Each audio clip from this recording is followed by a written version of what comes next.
Hello বন্ধুরা, কেমন আছো সবাই? আশা করি সবাই ভালো আছো। আর মল্লিকা ব্লগার চ্যানেলে তোমাদের সবাইকে স্বাগত। তো আজকে ভিডিওটা শুরু করছি কিছু কাপড় ধোয়া নিয়ে। তো আজকে কিছু কাপড় আছে, তো এগুলো ধুয়ে নেব। তো তোমরা প্লিজ আমার ভিডিওটা দেখতে থাকো আর একদম স্কিপ করবে না, ভিডিওটা দেখতে থাকো। তোমরা একটা একটা করে কমেন্ট করো সবাই। তোমাদের একটা কমেন্ট মানে আমার খুব ভালো লাগে। তো তোমরা একটা একটা করে কমেন্ট করো, তোমাদের কমেন্টের রিপ্লাই আমি ঠিকই দেব। তো তোমরা ভিডিওটা দেখতে থাকো।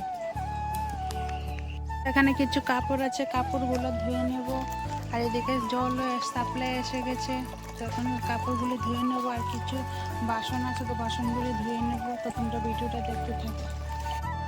তো আমি এখানে বাসনগুলো ধুয়ে নিচ্ছি। তো বাসনগুলো ধোয়ার পরে একটু যাব আমাদের একজন জেঠিমণি, আমাদের ঘরের যে পিছনে যে জেঠিমণি আছে তাদের বাড়িতে যাব। তো গিয়ে একটা ফুল দেখাবো তোমাদের, যে ফুলগুলা কি কি তোমরা নাম চিনো কিনা ওগুলো দেখাবো।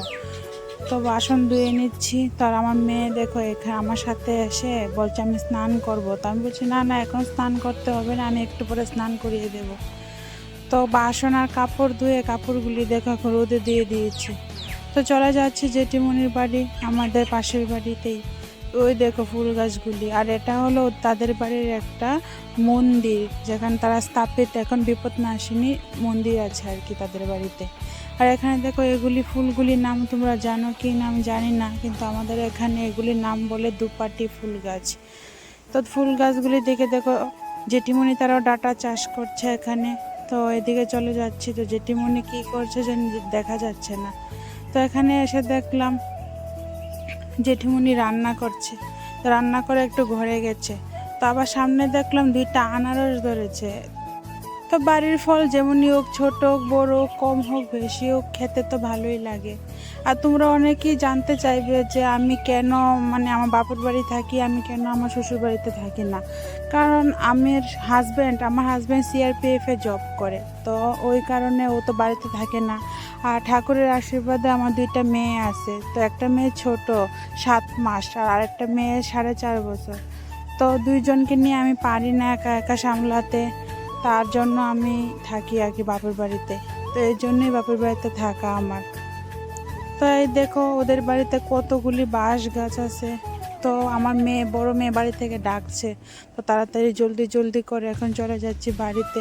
কারণ আমাকে একটু যদি চোখের নজর না দেখে খুব চিল্লাফাল্লা করে আমার বড় মেয়ে। তো তাই একদম তাড়াতাড়ি করে এখন চলে যাচ্ছি, কারণ ও খিদে পেয়েছে ভাত খাওয়ার জন্য। তো ওকে একটু ভাত মাখিয়ে দেবো ঘরে গিয়ে। তো ভাত মাখিয়ে দিচ্ছি দেখো, তো ও খাচ্ছে, এখন ভাত মেখে দিয়েছি, এখন খেয়ে নিচ্ছে। তো এসে দেখি মা শাক রান্না করেছে আর ডাল রান্না করেছে। তো আমিও খেয়ে নিলাম। তো আজকে লাল ভাত রান্না করেছে, মানে লাল চালের যে ভাত। তো আমার বাবা গুয়াহাটি থেকে এনেছে লাল চাল, তো ওগুলো দিয়ে ভাত রান্না করেছে। তো আজকে বাবাও এসেছে বাড়িতে, এসে দেখি ঘরে। তো এই দেখো দই এনেছে, তারপরে রুটি এনেছে, আরও অনেক কিছু এনেছে। তো বাবার ভালোবাসা যে যে পায়, মানে তাদের তো কোনো তুলনাই হয় না। তো এই দেখো আমার বাবা। তো এখানে বাবা কলপারে দাঁড়িয়ে আছে। আর কি গরম, আমার ছোটো মেয়ে দেখো ঘেমে একদম নাজেহাল অবস্থা। তো দই খেয়ে নিচ্ছি, বাবা এনেছে। বাবার ভালোবাসা তো কোনো তুলনাই হয় না। দেখো মুখে দিয়ে দিলাম দই। ওয়াও, মানে কি টেস্ট, মানে বলে বোঝাতে পারবো না। তারাও আরেক চামচ খেয়ে দেখাচ্ছি। এই দেখো, বা কত টেস্ট, একদম সেই রকম, মানে বলার বাইরে। তারপরে এনেছি রুটি। তো রুটি খেয়ে নিচ্ছি। রুটিটাও মানে বাবা যাই আনুক, খেতে একদম যেন অমৃতের মতো লাগে, মানে খুব হেভি হেভি লাগে। আর অন্যদিকে মা গেছিলো তেলিয়ামুড়া। তো তেলিয়ামুড়া থেকে মা একটা রেক এনেছে। রেকটা অনেক বড়, মানে আমার হাইট অনুযায়ী অনেক বড় রেক।